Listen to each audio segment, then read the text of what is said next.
नमस्कार मित्रों, हम लोग पढ़ रहे हैं रस। और रस में अभी तक हमने रस पढ़ा था और रस के अंग अनुभाव, विभाव, संचारी भाव और स्थायी भाव पढ़े। इसके बाद 10 रस, 9 रस और 10वां वात्सल्य रस, उनके स्थायी भाव हमारे द्वारा पढ़ाए गए। और इसके बाद अब रसों का राजा जो श्रृंगार रस है उस पर बात करते हैं। श्रृंगार रस को आज पढ़ेंगे और श्रृंगार के दोनों पक्ष, संयोग और वियोग श्रृंगार के बारे में चर्चा करेंगे। इससे पहले आपसे निवेदन है, यदि आपने इस चैनल को सब्सक्राइब नहीं किया तो कृपया चैनल को सब्सक्राइब कर लें, ताकि हमारे द्वारा जो भी वीडियो आप तक अपलोड किए जाते हैं वो आप तक आसानी से पहुंच जाएं, आप सूचित हो जाएं। तो मित्रों, सबसे पहले बात करते हैं श्रृंगार रस पर। और श्रृंगार रस किसे कहते हैं?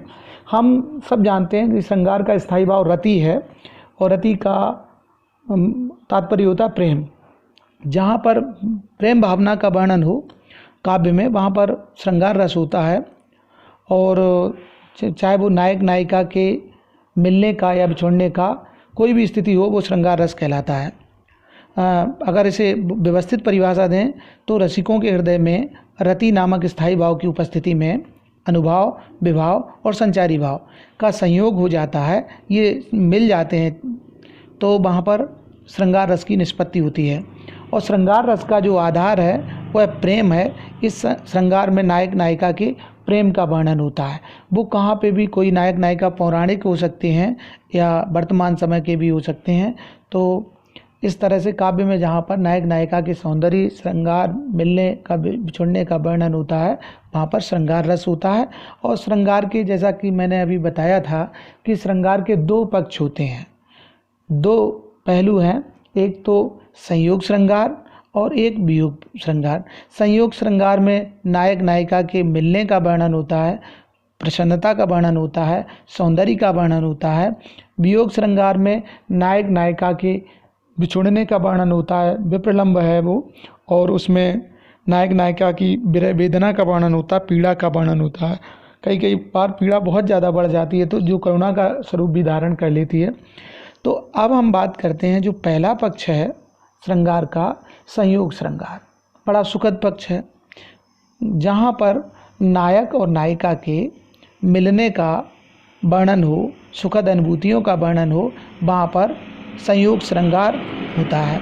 अब ये काव्य में जहाँ पर भी नायक नायिका के मिलने का वर्णन होता है, और वह काव्य, इसको मैं पहले बता दूं कि श्रृंगार को रसों का राजा कहा जाता है।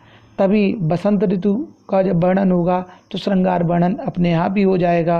पुराने समय में राजा महाराजा के दरबार में जो कवि हैं, अपने राजा को प्रसन्न करने के लिए भी श्रृंगार का सहारा लेते थे।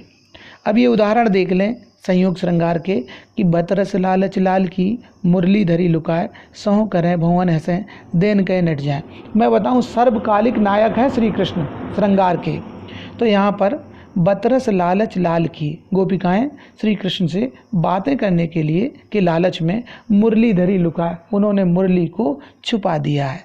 और जब श्री कृष्ण पूछते हैं कि मेरी मुरली है कहाँ, मेरी बांसुरी है कहाँ, तो सौं करें, मतलब कसमें खा रही हैं, झूठी कसम, भुवन से, और भुवों से मुस्करा रही हैं, देन कहे नट जाए। जब श्री कृष्ण को ये लगता है कि हाँ इनके पास है हमारी बांसुरी, तो जब वो मांगते हैं तो ऐसे में मना कर देती हैं। तो यहाँ पर क्या है कि एक नायक नायिका के सौंदर्य का वर्णन है, नायक नायिका मिलने छोड़ने बात करने की बात हो रही है, यहाँ पर संयोग की अवस्था है। इसी तरह राम कुरूप निहारत जान की, कंकन के नक की परछाई, याते सब है सुधि भूल गई, कर टेक रही पलटारत नहीं। होता क्या है, जब नायक नायिका का आकर्षण होता है मिलने पर, तो यहाँ पर सीता जी का राम के प्रति आकर्षण है। राम को जैसे ही सीता जी ने देखा तो वो देखती रह गई, और इस तरह देखती रह गई कि वो अब शुद्ध बुद्ध भूल गई, सारी शुद्ध बुद्ध भूल गई और राम को ही देखती रह गई, पलक ही नहीं झपका पाई। तो यहाँ पर जैसे हमने 2 उदाहरण बताए, और भी सौंदर्य के उदाहरण, जैसे नायिका के सौंदर्य का अगर वर्णन है या नायक के सौंदर्य का वर्णन है, वहाँ पर भी श्रृंगार रस होता है। रसिकों के लिए संयोग श्रृंगार बहुत आनंददायी रस है।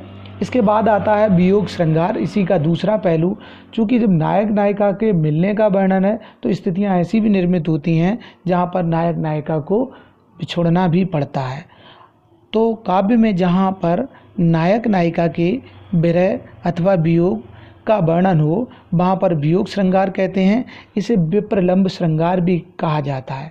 अब इसके उदाहरण देख सकते हैं, जैसे सीता जी के अपहरण के समय राम की विरह वेदना है, श्री कृष्ण के मथुरा चले जाने पर गोपिकाओं की विरह वेदना है, महात्मा बुद्ध का यशोधरा जी को छोड़ के चले जाना विरह वेदना है। इसी तरह इसमें वियोग श्रृंगार के कुछ उदाहरण दिए हैं। निश दिन बरसत नैन हमारे, सदा रहत पावस ऋतु हम पर, जब से श्याम सिधारे। यहाँ पर भी गोपिकाओं की स्थिति है, कहती है निश दिन बरसत नैन हमारे, हमारे नेत्र तो हमेशा ही बरसते रहते हैं, अर्थात नेत्रों में आंसू आते ही रहते हैं। सदा रहत पावस ऋतु हम पर, हमारे नेत्रों में तो हमेशा ही बरसात की ऋतु रहती है। जब से श्याम सिधारे, जब से श्याम अर्थात श्री कृष्ण यहाँ से गए हैं, गोकुल गांव से मथुरा गए हैं, तब से हमारी जो स्थिति है वो पावस ऋतु के समान हो गई है। ये दूसरा उदाहरण भी बिल्कुल वही है गोपिकाओं का, बिन गोपाल बैरन बे कुंज है। बिना गोपाल के, बिना श्री कृष्ण की ये कुंज गलियाँ भी हमारी तो शत्रु बन गई हैं, गोपिकाएँ कहती हैं। अर्थात ये है यहाँ पर विरह वेदना बहुत ज़्यादा है। मधुबन तुम कत रहे धरे, बनों से भी कहती हैं कि तुम क्यों हरे भरे हो, तुम्हें सूख जाना चाहिए। विरह वियोग श्याम सुंदर के ठाड़े क्यों नजरे, तुम्हें तो खड़े खड़े जल जाना चाहिए था। इसी तरह जब सीता का अपहरण रावण के द्वारा कर लिया जाता है, तब भगवान श्री राम की जो विरह अवस्था है वो वास्तव में देखने लायक है। कवि ने कहा है, हे खग, खग माने होता पक्षी, हे मृग, मृग हिरन, हे खग, हे मृग मधुकर श्रेणी, तुम देखी सीता ने।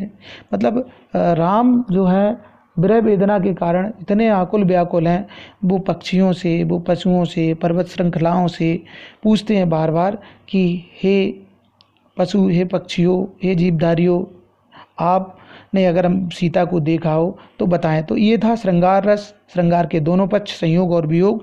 ये वीडियो यदि अच्छा लगा हो तो लाइक कर दें और कमेंट्स करें। वीडियो देखने के लिए धन्यवाद।